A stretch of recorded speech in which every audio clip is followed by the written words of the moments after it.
ایک بار پھر خوش آمدید آپ کو جرگے میں ناظرین. اس وقت کوئٹہ سے ہمیں جوائن کر رہے ہیں ممتاز بلوچ سیاستدان میر حاصل بزنجو صاحب. بزنجو صاحب، مختصر الفاظ میں بتائیے کہ بلوچستان کے مسئلے کا حل کیا ہو سکتا ہے؟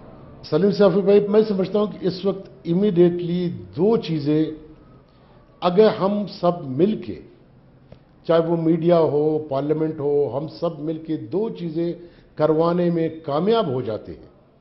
کہ ایک اس مسنگ پرسن کا ایشو جو ہے اس کو ہم ریزالو کروا لیتے ہیں، ٹھیک، اور اس کے ساتھ ہی ہم جو بلٹ ریڈڈ 364 کے قریب جو باڈیز گرائی گئی ہے ان کو ہم انویسٹیگیٹ اگر کرا سکے تو میں سمجھتا ہوں کہ اس وقت کسی چیز کی جو ضرورت ہے وہ صرف ان دو باتوں کی ضرورت ہے. یہ وہ دو مسائل ہیں جو بیس بن سکتے ہیں بلوچستان کے مسئلے کو آگے لے جانے کا. اچھا، پائیدار اور لانگ ٹرم حل کی جب ہم بات کرتے ہیں تو اس میں کیا موجودہ ریاستی حدود کے اندر رہ کے، پاکستان کے اندر رہ کے کیا بلوچوں کے احساس محرومی کو ختم کیا جا سکتا ہے، یا کہ خاکم بدہن واحد آپشن انڈیپینڈنس ہے؟ دیکھیں سلیم صاحب بھائی، دیکھیں بلوچستان میں دو اوپینین ہیں. وہ لوگ جو یہ کہتے ہیں کہ this must be a true federation, جب اس کے حوالے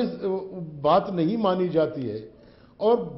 لوگوں کو مار کے جنگلوں میں، بیابانوں میں، روڈ میں پھینکتے ہیں، تو یقیناً جو دوسری بات جو ہے جس کے حوالے سے آپ بھی بات کر رہے تھے، تو پھر اس کو آٹومیٹکلی تقویت ملتی ہے، وہ طاقتور ہو جاتا ہے، وہ سوچ طاقتور ہو جاتی ہے کہ لوگ یہ سمجھنا شروع ہو جاتے ہیں کہ واقعی یہ ملک ہمارے لیے دعویٰ نہیں ہو سکتا ہے، یہ ہمارے لیے لا علاج ہے، اسی لیے اس کو ہمیں نکلنا چاہیے. اچھا تو بزنجو اسی لیے صاحب، میں سمجھتا ہوں کہ جی بزنجو صاحب، ایک ہے بلوچ قوم. اب ظاہری بات ہے کہ بلوچ سندھ میں بھی رہتا ہے، پنجاب میں بھی رہتا ہے. دوسرا ہے بلوچستان، اور بلوچستان میں پھر پختون بھی رہتے ہیں، ہزارہ بھی رہتے ہیں، اور دیگر زبانیں بولنے والے لوگ بھی، سیٹلر پنجابی بھی رہتے ہیں. آپ جب خود مختاری کی بات کرتے ہیں اور وہ کچھ لوگ جب آزادی کی بات کرتے ہیں تو اس سے آپ لوگ مراد کیا لیتے ہیں؟ کیا آپ بلوچ قوم کے لیے ایک علیحدہ یونٹ چاہتے ہیں، یا آپ موجودہ بلوچستان کے لیے آپ لوگ خود مختاری اور وہ لوگ آزادی چاہتے ہیں؟ وہ کیا چاہتے ہیں میں نہیں جانتا، مگر ہم اپنے حوالے سے، اپنی پارٹی کے حوالے سے وی آر ویری کلیئر کہ اس حدود میں جو 43.4% ہے پاکستان کا بلوچستان، اس میں رہنے والے تمام لوگوں کے لیے ہمارا جو ڈیمانڈ ہے وہ یکساں ہے کہ یہاں اگر حقوق ملتے ہیں، یہاں سے کچھ پیدا ہوتا ہے، یہاں بسنے والے ہر اس شخص کا جو بلوچستانی ہے، چاہے وہ پشتون ہے، چاہے وہ فارسی سپیکنگ ہزارہ ہے، چاہے وہ یہاں بسنے والا پنجابی ہے، ان سب کا ایکول رائٹ بنتا ہے، انڈیویجول رائٹ، کہ وہ یہاں پہ اتنے ہی فیسلٹی ان کو ملنی چاہیے جتنا دوسرے یہاں بسنے والے قوموں کو ملتی ہے. یعنی آپ بلوچوں کے لیے الگ صوبہ نہیں چاہتے، موجودہ صوبے کے لیے خود مختاری اور اختیار چاہتے ہیں؟ جی بالکل، ہم قطعی طور پہ بلوچستان کو تقسیم نہیں کرنا چاہتے، مگر یہاں پہ دیکھیں ایک ڈیمانڈ بلوچستان میں پشتون کے حوالے سے پشتونوں سے تو نہیں آ رہی ہے،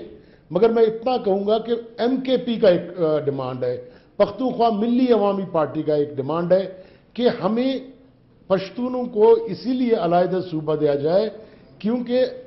انگریزوں کے زمانے سے یہاں ایک صوبہ تھا جسے آپ یہاں برٹش بلوچستان بولتے ہیں، وہ برٹش پرامس بولتے ہیں اس کو، اس کے بنیاد پہ ہمیں علیحدہ صوبہ بنایا جائے.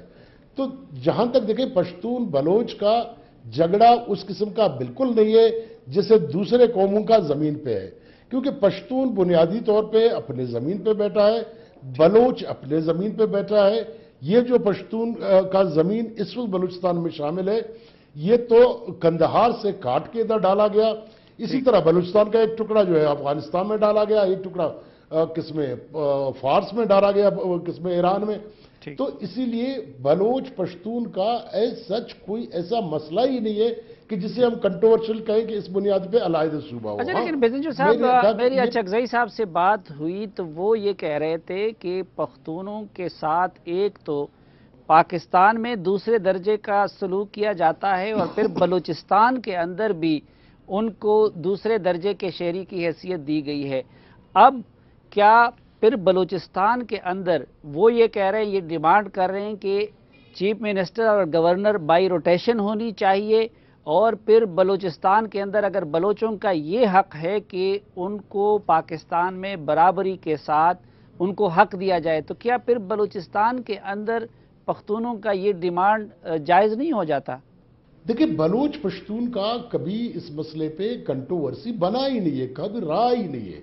میں نے آپ کو عرض کیا کہ یہ جو ڈیمانڈ ہے، اگر آج میری اپنی رائے ہے کہ اگر آپ پشتونوں میں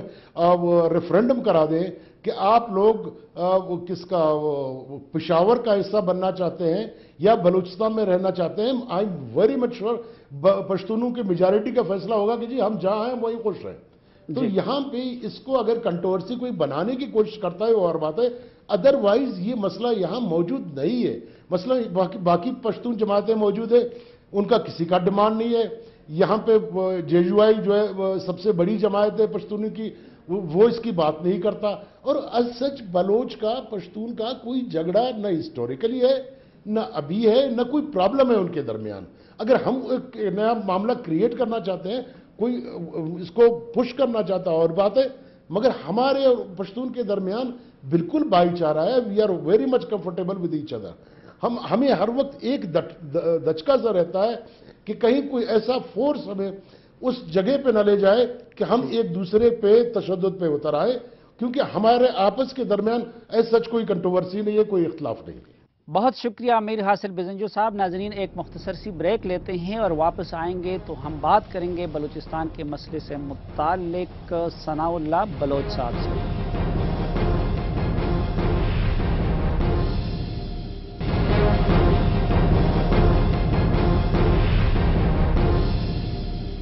ایک بار پھر خوش آمدید آپ کو جرگے میں. ناظرین، اس وقت یورپ سے ہمیں بذریعہ ٹیلی فون جوائن کیا ہے بلوچ قوم پرست سیاستدان جناب ثناء اللہ بلوچ نے. جی محترم ثناء اللہ بلوچ صاحب، السلام علیکم.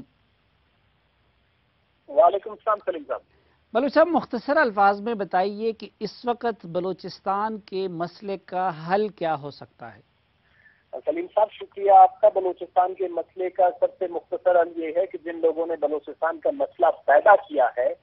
وہی اس کا مختصر حل بتا سکتے ہیں. ہمارے بلکہ بلوچ، ہم جتنے بھی وکٹمز ہیں، ہم جتنے بھی سارے تکلیف اور مشکل سے جو بلوچ گزر رہے ہیں، اور یہ میرے خیال یہ سماجی پالیسی میکر یا وہ جو سول ملٹری اسٹیبلشمنٹ ہے ان کی مرہون منت آج بلوچستان کی جو آواز گلی کوچوں سے نہیں نکل پا رہی تھی، میدانوں سے نکل نہیں پا رہی تھی، چھوٹے چھوٹے شہروں سے، گاؤں سے نکل نہیں پا رہی تھی، آج ان ماہوں کی چیخ و پکار، آج ان بچوں کی چیخ و پکار، آج آؤ فریاد جو بلوچستان میں برپا ہے وہ آج واشنگٹن بھی پہنچ گیا ہے، آج یورپین یونین میں بھی پہنچ گیا ہے، آج جنیوا میں بھی پہنچ گیا، دنیا کے ہر کونے میں. تو مختصر حل انہی کے پاس ہے. اچھا بلوچ صاحب، ہم جب پاکستانی اسٹیبلشمنٹ کے سرخیلوں سے بلوچستان کے مسئلے کا ذکر کرتے ہیں تو وہ کہتے ہیں کہ یہ تو 3 اضلاع کا یا 4 قبیلوں کا مسئلہ ہے، اور دیکھیں بلوچ تو پنجاب میں بھی رہتے ہیں اور بہت سارے دیگر بلوچ قبائل وہ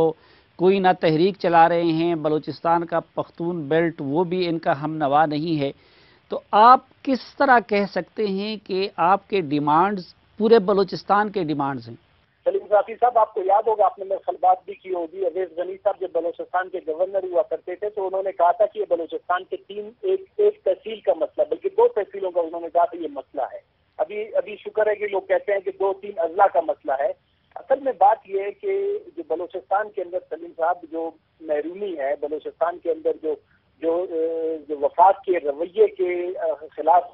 پائی جاتی ہے وہ بلوچستان میں یکساں ہے. اور میرے خیال میں حکومت شاید یہ سمجھتی ہے کہ ٹھیک ہے کچھ علاقوں میں لوگوں نے جو ہے حکومت کی ان پالیسیوں کے خلاف ہتھیار اٹھائے ہوئے ہیں، لیکن کچھ جن لوگوں نے ہتھیار نہیں اٹھائے ہیں اس کا مطلب یہ نہیں کہ حکومت کے حامی ہیں. آپ پشتون علاقوں میں جائیں، جب پونم کی تحریک شروع ہوئی تھی، پشتون علاقے کے لوگ اسلام آباد کے سول ملٹری اسٹیبلشمنٹ کے اس